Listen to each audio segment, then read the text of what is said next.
warahmatullahi wabarakatuh. Perkenalkan, nama saya Fauzan Al-Sabian. Saya dari Fakultas Ilmu Sains dan Teknik. Saya dari Prodi Teknik Sipil tingkat 1 semester 2.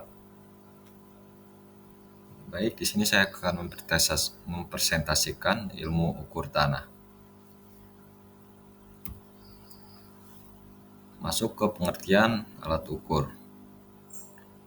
Perangkat alat yang digunakan untuk mengukur suatu objek atau fenomena baik kuantitas maupun kualitas. Ilmu ukur tanah adalah ilmu yang mempelajari cara-cara pengukuran di permukaan bumi untuk menentukan posisi, batas, dan bantuan suatu wilayah atau objek.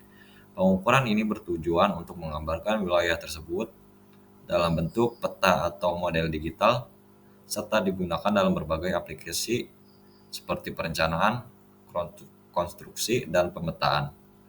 Dan di sini saya akan menjelaskan atau menyebutkan tentang para ahli pengertian ilmu ukur tanah menurut beberapa ahli.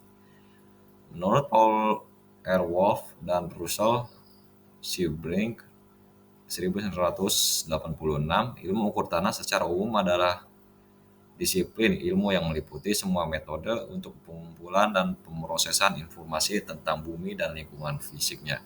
Yang kedua, Wong Sotijro lahir pada 1980.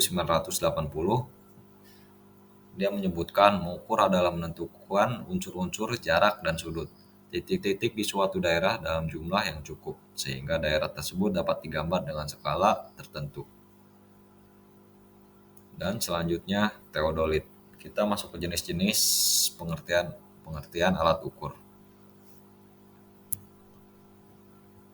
Yang pertama, teodolit. Alat untuk mengukur tanah disebut dengan teodolit. Untuk menggunakan teodolit, pertama-tama atur alat pada titik pengukuran dan ratakan dengan water level, kemudian bidik objek yang ingin diukur dengan teleskop dan catatan sudut horizontal dan vertikal yang terbaca pada skala teodolit. Data ini kemudian dapat digunakan untuk berbagai perhitungan seperti menentukan posisi titik, menghitung benda tinggi, atau membentuk peta. Yang selanjutnya, waterpass. Alat yang digunakan untuk mengukur atau mengetahui benda berada pada posisi rata atau tidak. Menggunakan alat waterpass untuk memeriksa dan memastikan permukaan suatu benda atau bidang dalam keadaan datar horizontal atau tegak lurus vertikal. Alat ini sangat penting dalam pekerjaan konstruksi, beratan tanah, dan berbagai kegiatan lain yang membutuhkan persis dalam pengukuran ketinggian dan kesejajaran. Dan selanjutnya, meteran atau yang sering disebut roll meter. Salah satu alat ukur paling umum dalam konstruksi yang sering ditemui dalam konstruksi. Contohnya untuk mengukur kayu dan lain-lain. Nah, selanjutnya, meteran laser. Laser distance meters adalah alat yang berfungsi untuk mengukur jarak tertentu menggunakan laser. Cara menggunakan lasernya adalah mengarahkan laser ke titik akhir pengukuran, lalu alat akan menampilkan hasil pengukuran jarak secara otomatis. Berikut adalah langkah-langkah penggunaan meteran laser. Nyalakan, tekan tombol power untuk menyalakan alat. Titik awal arahkan ke titik laser ke titik awal pengukuran.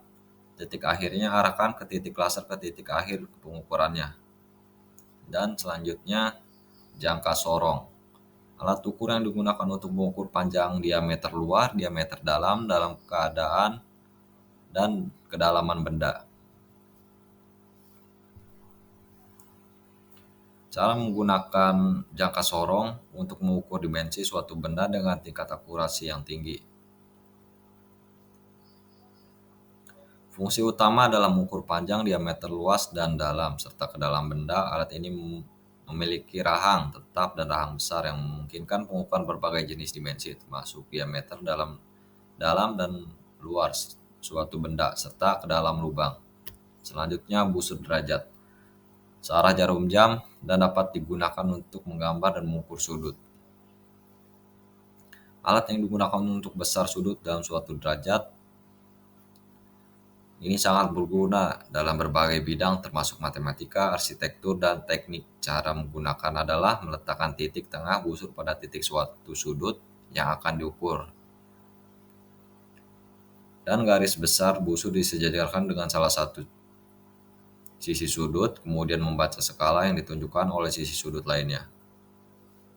Dan selanjutnya yang terakhir, kesimpulan. Perangkat yang digunakan untuk mengukur besaran fisik seperti panjang berat, suhu, waktu, dan lain-lain.